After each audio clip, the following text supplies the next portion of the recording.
Hello students, दरअसल success academy online classes में आपका एक बार पुनः स्वागत है। मैं विशाल सर एक बार पुनः आपका स्वागत करता हूं।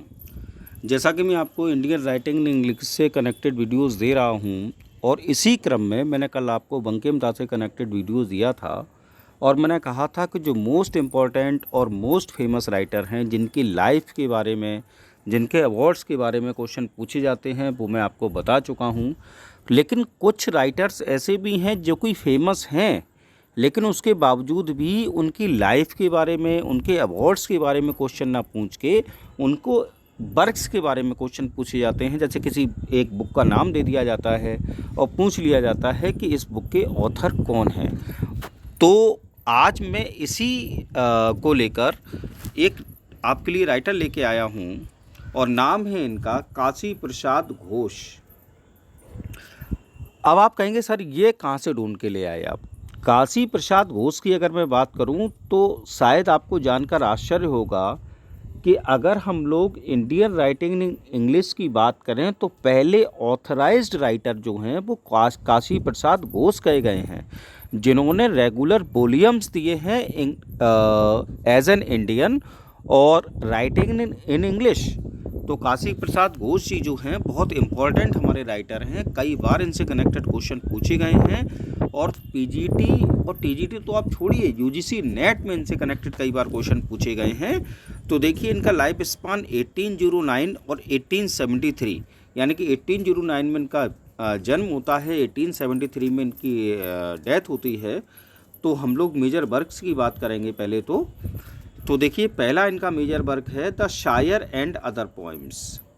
पहला वर्क द शायर एंड अदर पोएम्स, नाम क्या है? काशी प्रसाद घोष।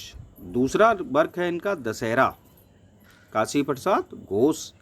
तीसरा वर्क है to a young Hindu widow, to a young Hindu widow, तीसरा वर्क। तो फिर से समझ लीजिए मेजर वर्क काशी प्रसाद घोष के पहला, चूँकि घोष साहब लगा है तो आप समझ जाइए बंगाली राइटर हैं, ठीक, बंगाल में इनका जन्म हुआ, ठीक। और आपको मैं ये बताना चाहता हूँ जितने भी मेजर राइटर्स हैं इंडियन राइटिंग इन इंग्लिश के, जहाँ से स्टार्टिंग होती है वो मैक्सिमम राइटर हमारे कहाँ से हैं? बंगाल से हैं। और बंगाल से आकर फिर जो इंग्लिश राइटिंग जो है वो पूरे भारत में फैली है। तो पहला वर्क होगा द शायर एंड द अदर पोएम, दूसरा हुआ दशहरा, तीसरा वर्क हुआ to a young Hindu widow. उसके बाद अगला वर्क है इनका storm and rain, fourth work storm and rain. पांचवें नंबर पर है to a dead crow, to a dead crow. उसके बाद the boatman song to Ganga, बहुत फेमस वर्क है इनका ये, the boatman song to Ganga. और उसके बाद 7 नंबर पर मैंने लिखा है king of Oude, king of Oude. अब इनके बारे में मैंने नोट लिखे हैं, आप लोग इन नोट्स को ध्यान से कर लीजिए क्योंकि इससे कनेक्टेड क्वेश्चन बहुत बार पूछे जाते हैं, बल्कि 2 नहीं 3 मैंने लिखे हैं और आप लोग जरा ध्यान से समझने का प्रयास करिए। Note number 1, Kashi Prasad Ghosh along with Raja Ram Mohan Roy and Michael Madhusudan Dutt is called the first Indo-Anglian writer of verse and prose।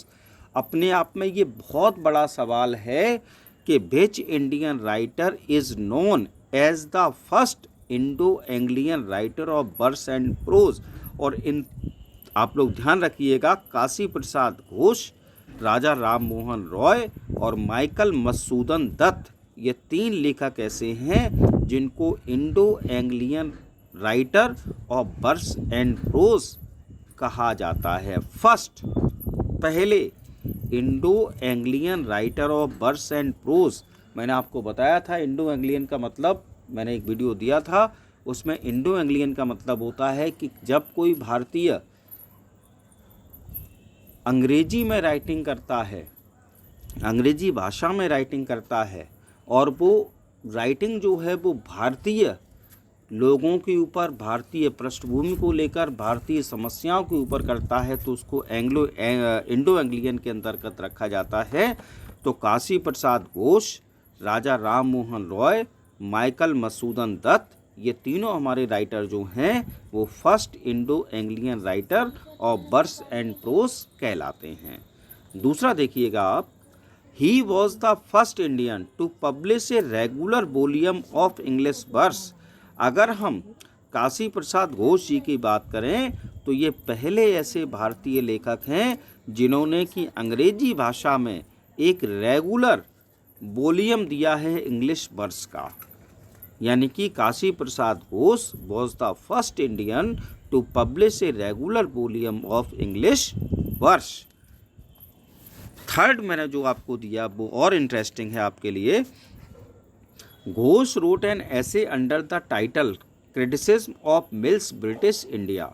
Ghosh साहब ने एक ऐसे लिखा था जिसका टाइटल था criticism of Mill's British India and it was published in the government gadget on 14 फरवरी 1828। चूँकि उस समय भारत एक गुलाम देश था और अंग्रेज शासनकाल चल रहा था, तो इनका ये जो ऐसे था criticism of Mill's British India, इसको उस समय की ब्रिटिश सरकार जो थी उसने अपने गैजेट में प्रदर्शित किया था, पब्लिश किया था 14 फरवरी 1828 को। ये ऐसे पहले भारतीय थे जिनके किसी वर्क को एज अ गवर्नमेंट गैजेट प्रदर्शित किया गया था ब्रिटिश गवर्नमेंट के द्वारा। और कब हुई थी? 14 फरवरी 1828 को। और इनके ऐसे का नाम था criticism of Mill's British India. उसके बाद ही also contributed to literary gazette Sambad Prabhakar.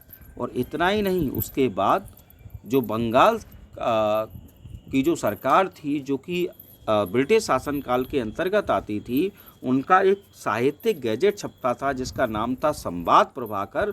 उसके लिए भी हमारे जो राइटर हैं काशी प्रसाद घोष जी, इन्होंने अपनी भूमिका निभाई है।